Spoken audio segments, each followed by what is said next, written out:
Hi, you guys. Welcome back for our daily practice questions. It is day 281, and as always, I like to first start with my introduction and disclaimer before getting started with our questions for today. So, for those of you who are familiar with me, hey y'all. For those of you who are new here, welcome, welcome, welcome. I am Dr. Brittany Weinstock, a family nurse practitioner and the founder and CEO of the Nursing Studio. I provide resources, tools, review courses, review videos, review books, digital flashcards, Q banks, one on one sessions, and more to assist nurses as well as nurse practitioners with success on their boards as well as in practice. I've been doing this since 2015, assisting nurses and nurse practitioners internationally with exam success. But y'all know my disclaimer and reminder is that we know there's no absolutes in medicine. We treat on a patient by patient basis, and any of the questions that you see here, I have designed and created based on the current guidelines that are being tested on the ANCC as well as AANP exam. Now, any of my videos where I'm teaching on things that we currently do in practice, I will always say that so there's no confusion. So, with that being said, let's get into question number one for today. But before we get started, don't forget to hit the subscribe button so you're not missing any of my videos. And if you would like to gain access to my MP Test Success Toolkit, it is free and linked in the description. My website is also linked in the description and it houses all the resources that I offer.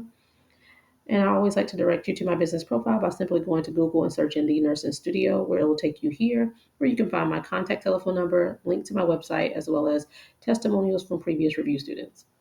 All right, y'all. Question number one. A nurse practitioner sees a patient for a follow up on hypertension. The supervising physician established the original plan of care and is in the office suite during the visit. The nurse practitioner follows that plan without making changes. How should the visit be billed? Is it A, under the NP's NPI at 85% reimbursement?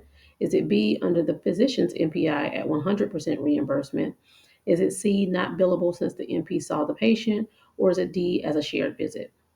Take a moment and tell me what you got, y'all. All right, I always recommend reading the stem of the question first, as it allows you to slow down to ensure you're answering what is even being asked of you. So, here the stem of the question states, how should this visit be billed? So, we have a nurse practitioner that's seeing a patient for follow up on their hypertension management. Supervising physician already established the original plan and is in the suite. The nurse practitioner is just following the plan without making any changes. So your best answer is B. You'll be able to bill under the physician's MPI at 100% because the physician is in house, the physician has already established care, and the MP is simply following the care. So B is your best answer.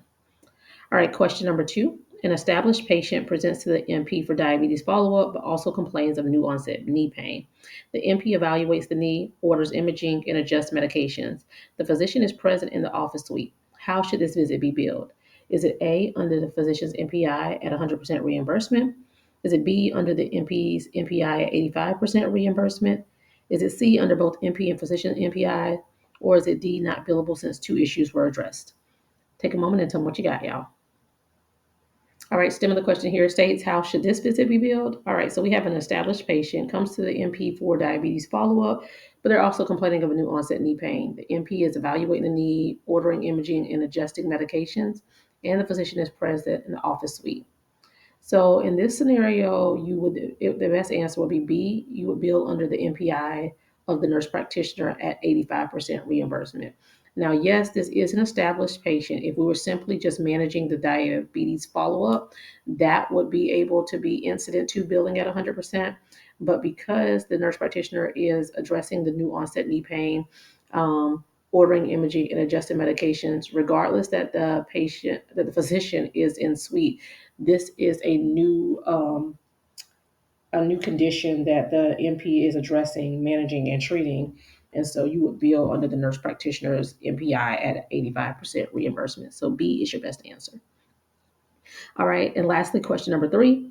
A physician and nurse practitioner work in a group practice. The physician is at the hospital performing rounds while the nurse practitioner sees follow up patients in the clinic using the physician's previously established plans of care.